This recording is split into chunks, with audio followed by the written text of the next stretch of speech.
नमस्कार, लोकसभा टीवी में आपका स्वागत है। मैं हूं प्रियंका। खबरों में आगे बढ़ेंगे, मगर उससे पहले सुर्खियों पर एक नजर।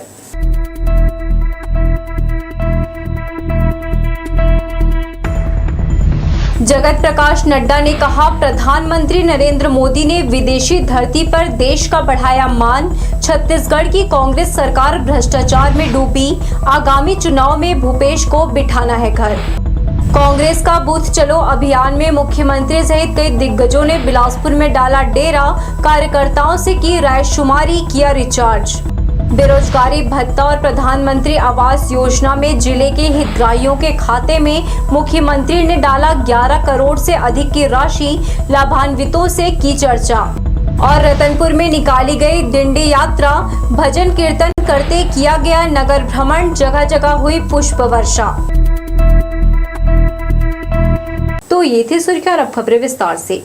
भाजपा के राष्ट्रीय अध्यक्ष जगत प्रकाश नड्डा ने बिलासपुर संभाग के बीजेपी कार्यकर्ताओं से प्रदेश सरकार को उखाड़ फेंकने का आह्वान किया है। उन्होंने केंद्र के नरेंद्र मोदी सरकार के 9 साल की तमाम उपलब्धियों का जमकर बखान किया। राष्ट्रीय अध्यक्ष श्री नड्डा ने छत्तीसगढ़ में भाजपा की सरकार और 2024 में देश में फिर से नरेंद्र मोदी की सरकार लाने जनता से अपील की। भाजपा के राष्ट्रीय अध्यक्ष जगत प्रकाश नड्डा शुक्रवार को बिलासपुर पहुंचे। रेलवे क्षेत्र के फुटबॉल ग्राउंड में उन्होंने भाजपा कार्यकर्ताओं की एक बड़ी सभा को संबोधित किया। बिलासपुर संभाग के सभी 25 विधानसभाओं से यहां इकट्ठे हुए भाजपा कार्यकर्ताओं को संबोधित करते हुए श्री नड्डा ने प्रधानमंत्री नरेंद्र मोदी के 9 साल के कार्यकाल की उपलब्धियां गिनाई। उन्होंने बताया कि जिन दवाओं को इजाद करने में पूर्व की सरकारों ने कई साल लगाए थे, वहीं प्रधानमंत्री नरेंद्र मोदी ने कोरोना के संकट की घड़ी में बहुत कम समय में वायरस से निजात पाने टीके का इजाद कराकर उसे जनता को लगवाया, जिसके कारण अब किसी के चेहरे पर मास्क नजर नहीं आ रहा है। उन्होंने इन 9 साल में प्रधानमंत्री द्वारा किए गए तमाम कार्यों की फहरिस्त गिनाई। गरीबी से लेकर विदेशों में भारत का मान बढ़ने के साथ ही तमाम उन जन कल्याणकारी योजनाओं का जिक्र किया, जिसकी वजह से गांव गरीब को फायदा मिल रहा है।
श्री नड्डा ने छत्तीसगढ़ सरकार पर हमला बोलते हुए कहा कि आने वाले नवंबर-दिसंबर में भूपेश सरकार को घर में बिठाना है। उन्होंने कहा कि यह सरकार घोटाले और भ्रष्टाचार की सरकार है। उनकी सेक्रेटरी भ्रष्टाचार के मामले में जेल में है, जिसकी जमानत भी नहीं हो रही है।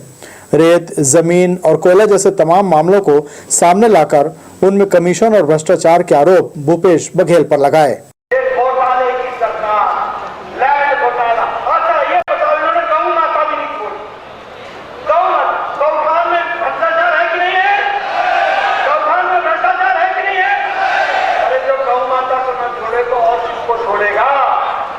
नवंबर में तुम छूट जाओ इससे, इसकी चिंता करो, इसकी तैयारी करो, इसको हम समझाते हैं। भाजपा के राष्ट्रीय अध्यक्ष ने आमजन से अपील की है कि 2023 के अंतिम में छत्तीसगढ़ में भाजपा की सरकार बनानी है। वहीं 2024 में केंद्र में तीसरी बार नरेंद्र मोदी को प्रधानमंत्री के रूप में देखना है। उन्होंने कहा कि आप लोग अपना काम कर दीजिए, बाकी बचा हुआ काम हम कर लेंगे। इस दौरान मंच पर मौजूद पूर्व मुख्यमंत्री डॉक्टर रमन सिंह, प्रदेश भाजपा अध्यक्ष अरुण साव ने भी सभा को संबोधित किया। जो घोटाले और घोटाले में लगा हुआ है, भूपेश बघेल ने 4.5 साल में सिर्फ और सिर्फ छत्तीसगढ़ को लूटा है। अपराधगढ़ बन गया है छत्तीसगढ़। जुआ, सट्टा, अपराध, इस प्रकार की हालत। 2000 करोड़ की शराब के घोटाले, 600 करोड़ रुपए के चावल घोटाले, कोयला घोटाला, रेत घोटाला,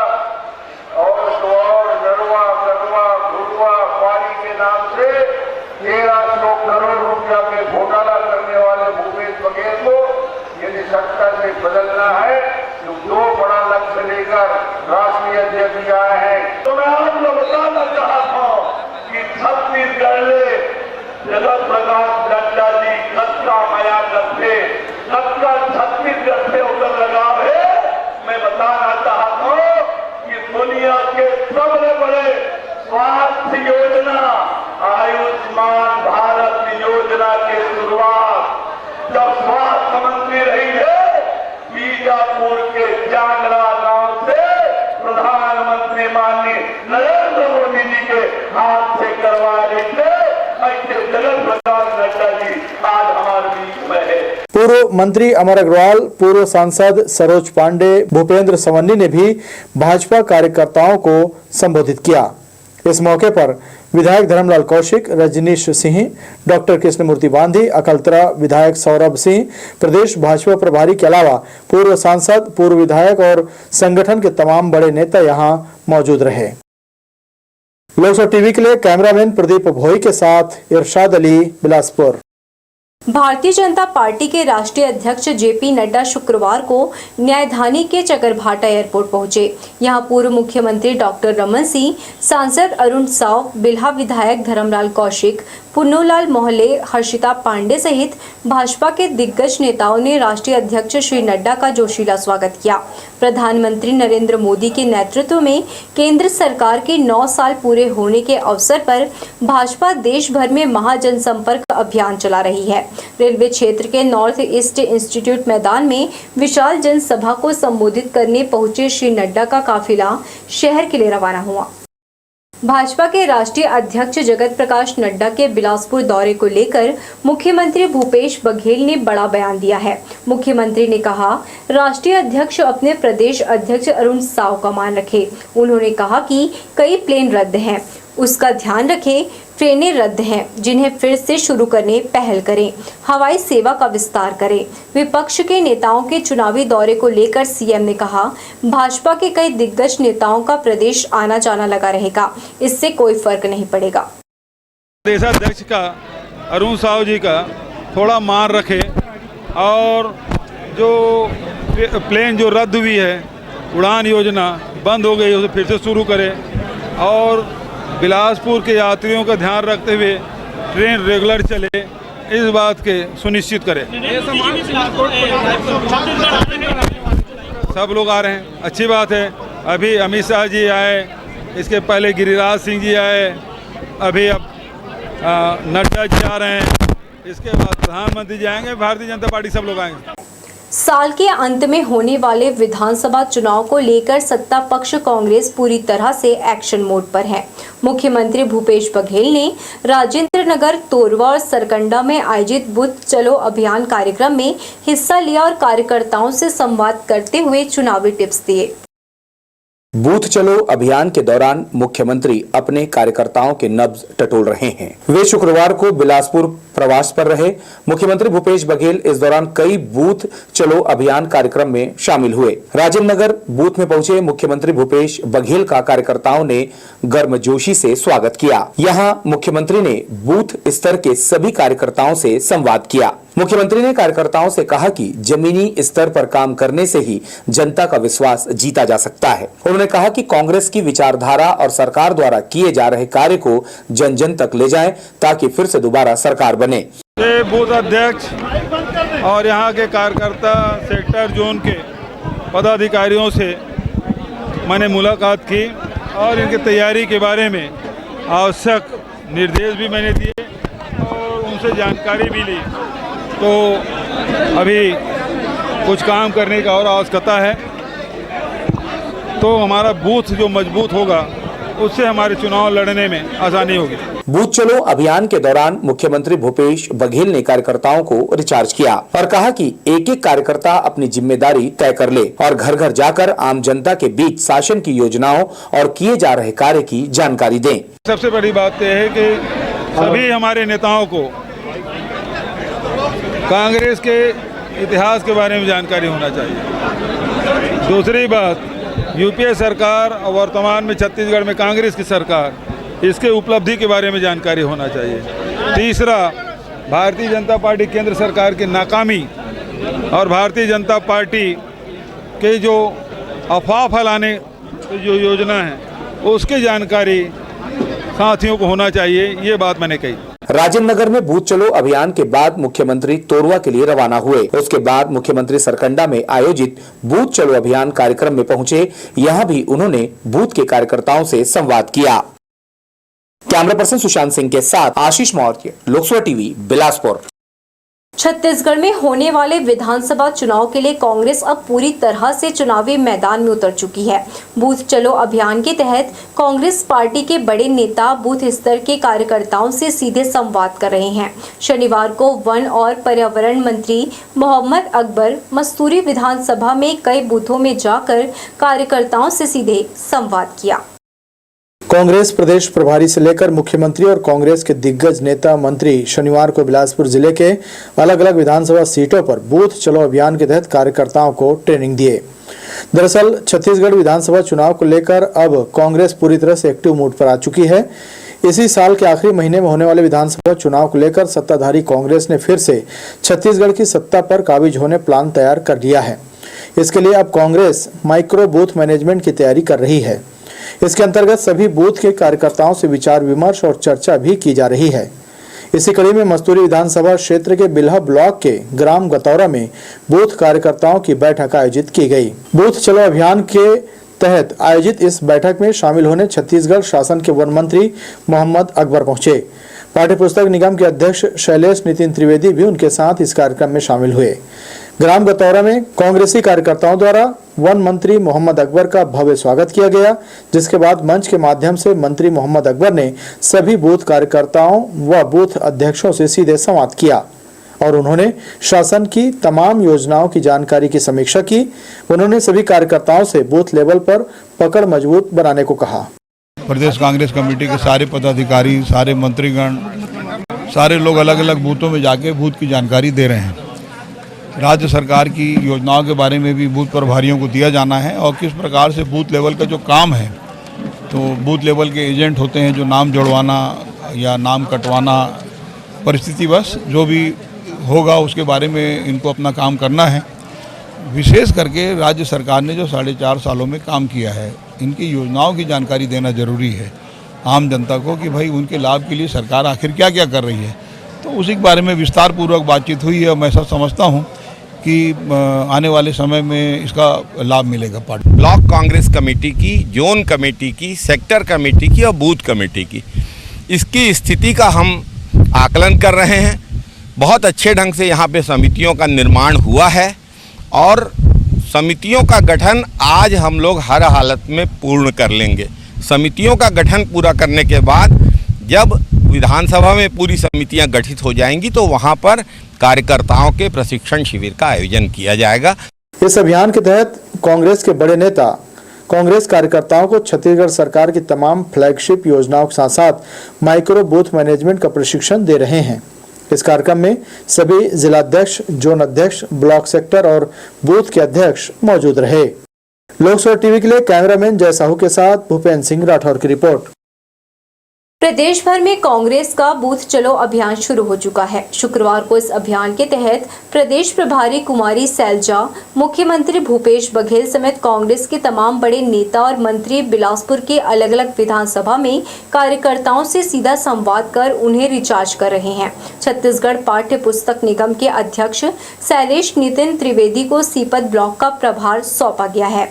गतौरा पहुंचे बूथ चलो अभियान के तहत उन्होंने लोकसभा टीवी से बातचीत करते हुए कहा कि भाजपा के राष्ट्रीय अध्यक्ष जेपी नड्डा अपने गृह क्षेत्र हिमाचल प्रदेश में चुनाव नहीं जीत पाए हैं और अब वे बिलासपुर छत्तीसगढ़ आकर कार्यकर्ताओं को प्रधानमंत्री की 9 साल की उपलब्धियां क्या बताएंगे। जेपी नड्डा जी अपने गृह प्रदेश हिमाचल प्रदेश में तो भाजपा को जिता नहीं पाए, बुरी तरीके से भाजपा की हार हुई है। अब नड्डा जी यहाँ आकर भाजपा की जो दुर्दशा है उसको सुधारने में कामयाब नहीं हो सकते। जेपी नड्डा जी कितना भी बखान करें, जेपी नड्डा जी की और उनकी पार्टी की विश्वसनीयता जनता की निगाह में समाप्त हो चुकी है। मुख्यमंत्री भूपेश बघेल ने रायपुर स्थित अपने आवासीय कार्यालय से बटन दबाकर बिलासपुर सहित राज्य के बेरोजगारी भत्ता योजना और प्रधानमंत्री आवास योजना के हितग्राहियों के खाते में राशि अंतरित की।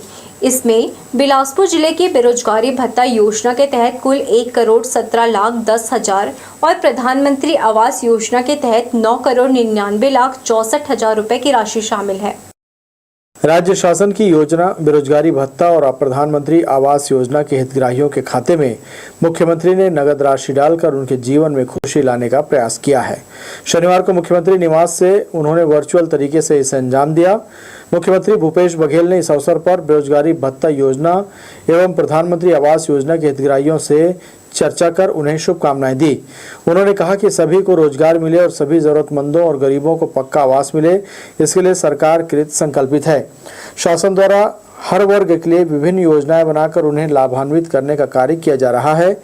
उन्होंने कहा कि गढ़बो नवा छत्तीसगढ़ का संकल्प साकार हो रहा है। कार्यक्रम में मुख्यमंत्री ने बेरोजगारी भत्ता के हितग्राहियों को रोजगार के लिए ऑफर लेटर भी प्रदान किया।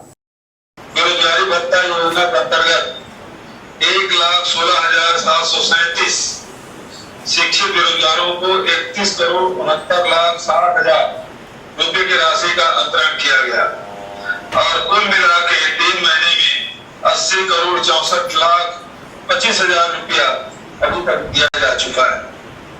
3 महीने में 80 करोड़ पार कर गए। मालूम हो कि बिलासपुर जिले में बेरोजगारी भत्ता के तहत अब तक कुल 10,808 आवेदन प्राप्त हो चुके हैं, जिसमें से कुल 6,884 आवेदन स्वीकृत हुए हैं। वहीं जून माह में 1,048 आवेदन प्राप्त हुए हैं। कार्यक्रम में बेरोजगारी भत्ता योजना के तहत कुल 1,17,10,000 रुपए की राशि का अंतरण किया गया। वहीं प्लेसमेंट कैंप के द्वारा 148 युवाओं को रोजगार दिया जा चुका है। इसके साथ ही 167 हितग्राही रुचि अनुसार विभिन्न कार्य के लिए प्रशिक्षण प्राप्त कर चुके हैं। इसी प्रकार प्रधानमंत्री आवास योजना ग्रामीण के तहत जिले में कुल 3,492 हितग्राहियों को उनके खाते में 9,99,64,000 रुपए की राशि का अंतरण किया गया। इसमें 1,281 हितग्राहियों के प्रथम किश्त की राशि 3,20,98,000, 1,013 हितग्राहियों के द्वितीय किश्त की राशि 4,07,36,000, 423 हितग्राहियों के तृतीय किश्त की राशि 1,61,90,000 और 775 हितग्राहियों के चतुर्थ किस्त की राशि 1,09,00,000 रुपए इसमें शामिल है। लोकसभा टीवी के लिए कैमरामैन प्रदीप भोई के साथ इरशाद अली, बिलासपुर। भारतीय जैन संगठन द्वारा निःशुल्क दिव्यांग सेवा शिविर एवं मेडिकल कैंप का आयोजन किया गया। 7 दिवसीय कैंप में प्रदेश सहित देश के विभिन्न राज्यों से दिव्यांग यहां पहुंचे और अपना उपचार कराया। समिति के द्वारा 557 दिव्यांगों को कृत्रिम अंग देकर उन्हें अपने पैरों पर खड़ा किया गया। यहां 53 दिव्यांगों को ट्राइसिकल और 75 को व्हील चेयर प्रदान किया गया। कार्यक्रम में पहुंचे मुख्यमंत्री भूपेश बघेल ने दिव्यांगों से मिलकर उनका हालचाल जाना और उन्हें ट्राइसिकल का वितरण किया। पहले तो मुख्यमंत्री जी का बहुत धन्यवाद दूंगा मैं कि उन्होंने अपने कीमती वक्त में से यहाँ निकाला और दिव्यांगों के साथ वक्त बिताया उन्होंने। ये बहुत हम उनके आभारी हैं इसके लिए। और हम लोगों ने अब तक पिछले 4 दिनों में 737 लोगों की मदद की है।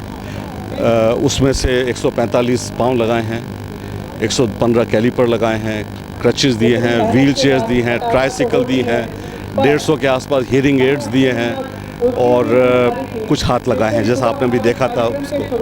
और ये हमारी संस्था भगवान महावीर विकलांग सहायता समिति और जो भारतीय जैन संगठन बिलासपुर है उनका मिला जुला प्रयत्न है ये। लेकिन इसका श्रेय सब भारतीय जैन संगठन को जाता है।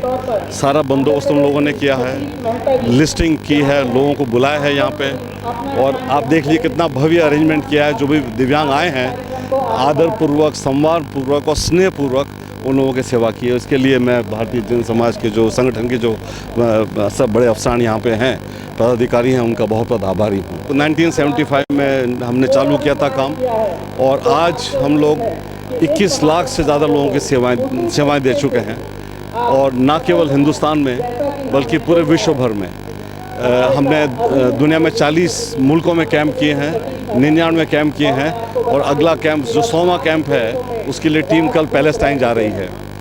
हमारे संस्था की दूसरी बहुत महत्वपूर्ण चीज़ है वो है कि हमारी सारी services completely free of cost है। एक भी पैसा हम जिसको भी सेवा दी उससे नहीं लेते हैं हम। ऊपरी क्षेत्र और जिले में हुई झमाझम बारिश के कारण भैंसाझार बैराज लबालब हो चुका है। यही कारण है कि बैराज का गेट खोलकर 53 क्यूसेक जल छोड़ा जा रहा है, जिससे बिलासपुर शहर में अरपा नदी के जल स्तर में वृद्धि हो गई है और यही कारण है कि इन दिनों अरपा में पानी नजर आ रहा है। नदी का पानी देखने लोग रिवर व्यू पहुंच रहे हैं और अपने मोबाइल में सुखद नज़ारे को कैद भी कर रहे हैं।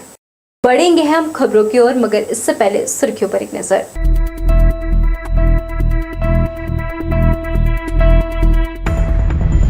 जगत प्रकाश नड्डा ने कहा, प्रधानमंत्री नरेंद्र मोदी ने विदेशी धरती पर देश का बढ़ाया मान। छत्तीसगढ़ की कांग्रेस सरकार भ्रष्टाचार में डूबी, आगामी चुनाव में भूपेश को बिठाना है घर।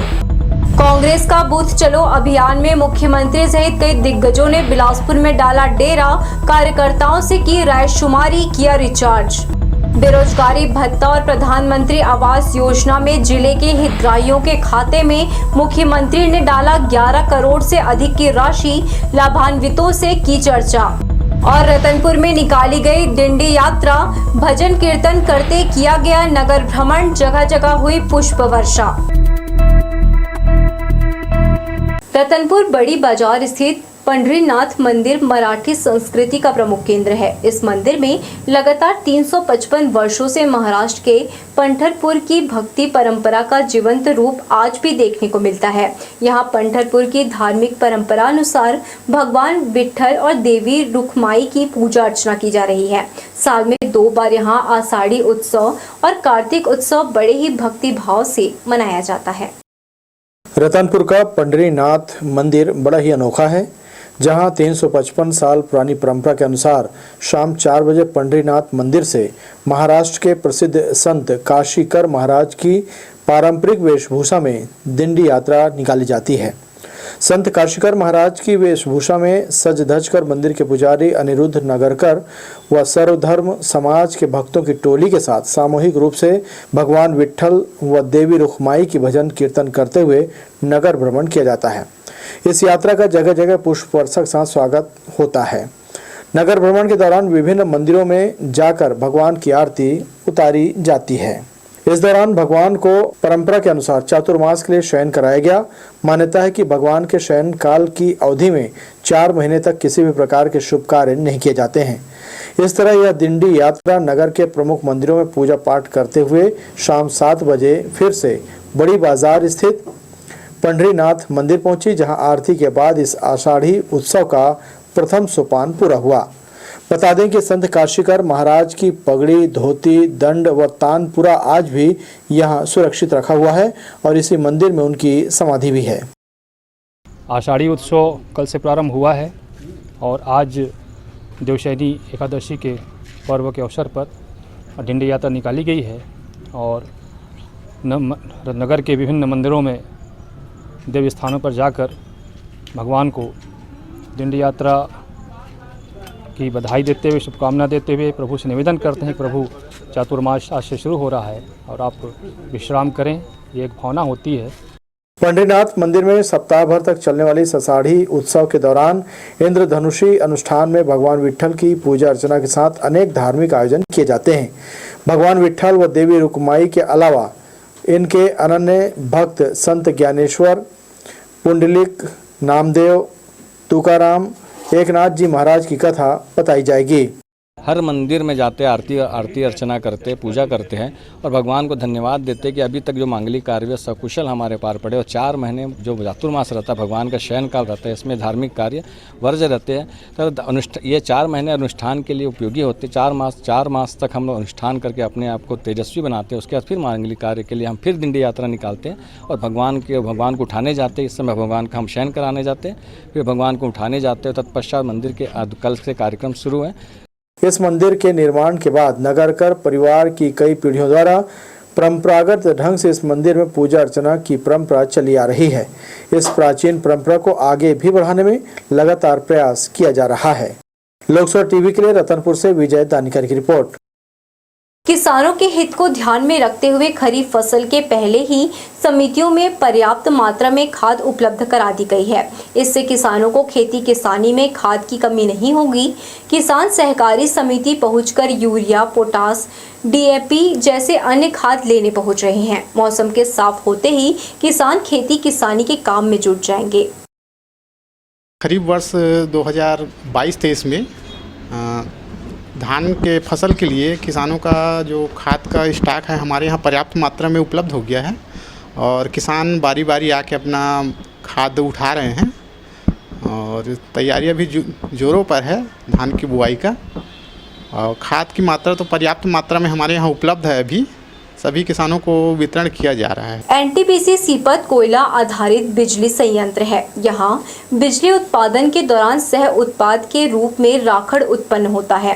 सीपत के अलग अलग जगहों पर 2 राखड़ डैम का निर्माण कराया गया है, जिसमें एक डैम पूरी तरह राखड़ से भरा हुआ है। इसके चलते आसपास के ग्रामीण क्षेत्रों के लोगों का जीना दूभर हो गया है। तेज हवाएं चलने के कारण डैम के राखड़ लोगों के घरों तक पहुँच रहा है। यही नहीं, किसानों को अब अपनी फसलों की चिंता सताने लगी है। हालांकि प्रबंधन को इस मामले की जानकारी है। इसके बाद भी ग्रामीणों की समस्या के समाधान के लिए कोई आवश्यक पहल नहीं कर रहा है। अमृत मिशन योजना के तहत बोदरी नगर पंचायत में लगभग 77 करोड़ की लागत से पानी लाने की योजना बना ली गई है। इसके लिए शासन ने टेंडर भी जारी कर दिया है। बोदरी नगर पंचायत के जनप्रतिनिधियों की पहल पर शिवनाथ नदी से पानी लाने की योजना जल्द ही पूरी होगी। गर्मी के दिनों में अक्सर देखा गया है कि पानी की समस्या खड़ी हो जाती है। कुछ इसी तरह की समस्या पिछले कई सालों से बोदरी नगर पंचायत में बनी हुई है। इसे दूर करने अधिकारी और जनप्रतिनिधि प्रयास कर रहे थे। अमृत मिशन योजना के तहत शासन ने 77 करोड़ रुपए जारी कर दिए हैं। वहीं इस योजना के लिए टेंडर भी जारी हो गया है। शिवनाथ नदी अमलडीहा से बोदरी की लंबाई लगभग 23 किलोमीटर है, जहां से लगभग 2 साल के भीतर पानी लाने की योजना पूरी कर ली जाएगी। बोदरी नगर पंचायत के वरिष्ठ पार्षद विजय वर्मा का कहना है कि इस योजना से बोदरी नगर पंचायत के लोगों को आने वाले समय में पानी की समस्या से जूझना नहीं पड़ेगा। शासन द्वारा उस बजट को अनुमोदित किया गया, उसे स्वीकृति दी गई और उसका टेंडर हो चुका है। वहाँ से पानी आने के बाद चकरभाटा नगर पंचायत बोदरी क्षेत्र में पानी की समस्या किसी प्रकार की नहीं रहेगी, ऐसा पूरा यकीन है। और इस कार्य को शुरू होने में लगभग 2-3 महीना लगेगा और इसको संपन्न होने में लगभग 1-2 साल लगेगा। उसके बाद नगर पंचायत बोदरी की जल की समस्या सदा के लिए समाप्त होने की उम्मीद है। हम आपको बता दें कि बिल्हा नगर पंचायत में अमृत मिशन योजना के तहत चूरा घाट से पानी लाने की योजना सफल रही, जिससे नगरवासियों को पानी की समस्या से छुटकारा मिल गया है। बोदरी नगर पंचायत में भी इस योजना के पूरा होते ही लोगों को पानी जैसी समस्या से जूझना नहीं पड़ेगा। लोकसभा टीवी के लिए बिल्हा से धीरेन्द्र मेहता की रिपोर्ट। ट्रांसफार्मर चोरी के मामले में 2 महीने से फरार चल रहे आरोपी युवक को आखिरकार पुलिस ने धर दबोचा। नवागांव हथनी का रहने वाला आरोपी दीपक दास मानिकपुरी से बिल्हा पुलिस ने पहले ही चोरी गया ट्रांसफार्मर को घर से बरामद कर लिया था, जिसकी अनुमानित कीमत 3,60,000 रुपया की गई थी। हम आपको बता दें कि आरोपी दीपक दास मानिकपुरी बिजली ऑफिस में ही ठेकेदार के अधीनस्थ काम करता था। फिलहाल पुलिस आरोपी के खिलाफ चोरी की धारा के तहत कार्यवाही की है। नामजद आरोपी दीपक दास मानिकपुरी बताया गया था, जो फरार था। विवेचना के दौरान पता तलाश के दौरान पता चला कि दीपक दास मानिकपुरी बिल्हा में आया हुआ है, जिसे गिरफ्तार किया गया है, जिसके कब्जे से एक पिकअप, एक चैन फुल्ली और 10 नग ट्रांसफार्मर पहले से जब्त किया गया है। बोदरी नगर पंचायत में नाली की साफ सफाई की व्यवस्था की पोल बारिश ने खोल दी है। यहां आने जाने वाले लोग इस अव्यवस्था के शिकार हो रहे हैं। मुख्य द्वार पर ही गंदा पानी बह रहा है, जिससे लोगों को आने जाने में दिक्कतों का सामना करना पड़ रहा है। अधिकारी और जनप्रतिनिधियों की लापरवाही के चलते इसका खामियाजा आम जनता को भुगतना पड़ रहा है। बताया जा रहा है कि नाली निर्माण के लिए टेंडर जारी हो गया है, लेकिन काम अब तक शुरू नहीं किया गया है। यही वजह है कि लोगों में अधिकारियों के प्रति नाराजगी है। पानी बह रहा है नाला से, ये कोई अधिकारी इसको मतलब देख नहीं रहे हैं, पूरा आ रहे हैं जा रहे हैं। ये कौन सा माहौल है? आम जन नगर पंचायत का तो ये हाल है, तो फिर आम जनता का क्या होगा? ये तो बहुत बड़ी समस्या है सर। और उसके साथ साथ ये ऐसा होता है कि एक जब लेट हो जाता है तो फिर 40 रुपये कि उसका ये लेता है, इंचार्ज लेता है नल बिल का। और उसके साथ साथ ये लोग ये करते हैं कि मतलब आप सिर्फ अपने को देख रहे हैं, किसको देख रहे हैं? जनता कुछ देख ही नहीं रहा है। मध्य प्रदेश में हो रही तेज बारिश का असर रेल यातायात पर पड़ रहा है। कटनी, बीना और नरसिंहपुर इटारसी ट्रैक के कई हिस्सों की मिट्टियां बारिश में बह गई है। यही कारण है कि रेलवे को आधे से ज्यादा यात्री ट्रेनों को रद्द करना पड़ा और दर्जन भर ट्रेनों के रूट बदले गए हैं। मुख्य रूप से जबलपुर रेल मंडल के कटनी बीना रेलखंड पर सलैया स्टेशन के ट्रैक पर पानी भरने से बिलासपुर भोपाल पैसेंजर को शुक्रवार को रद्द किया गया। रैक नहीं होने के कारण भोपाल बिलासपुर एक्सप्रेस को भी रद्द किया गया। इससे जोनल स्टेशन में ट्रेन का इंतजार कर रहे यात्रियों को परेशानी का सामना करना पड़ा। बिलासपुर रेलवे स्टेशन के प्लेटफॉर्म नंबर 1 पर कई फूड स्टॉल और जन आहार समेत कैफे संचालित होते हैं, लेकिन इन दिनों दुकान के संचालक ग्राहकों को लेकर काफी चिंतित हैं। दरअसल प्लेटफॉर्म नंबर 1 पर दिन भर में केवल 4 से 5 ही यात्री गाड़ियों का स्टॉपेज दिया जा रहा है। वहीं इसी प्लेटफॉर्म पर आने वाली गाड़ियों को दूसरे प्लेटफॉर्म में परिवर्तित किया जा रहा है। स्टॉल संचालक का मानना है कि मुसाफिरों की कमी के कारण उनका दुकान भी प्रभावित हो रहा है। इस संबंध में उन्होंने डीआरएम मुख्यालय में लिखित आवेदन देकर प्लेटफॉर्म नंबर 1 पर पहले की तरह स्टॉपेज देने की मांग की है। तो ये थे हमारे लोकसभा टीवी की तमाम खबरें। अगले बुलेटिन में आपसे फिर होगी मुलाकात। तब तक के लिए पूरी टीम के साथ प्रियंका को दीजिए इजाजत। नमस्कार।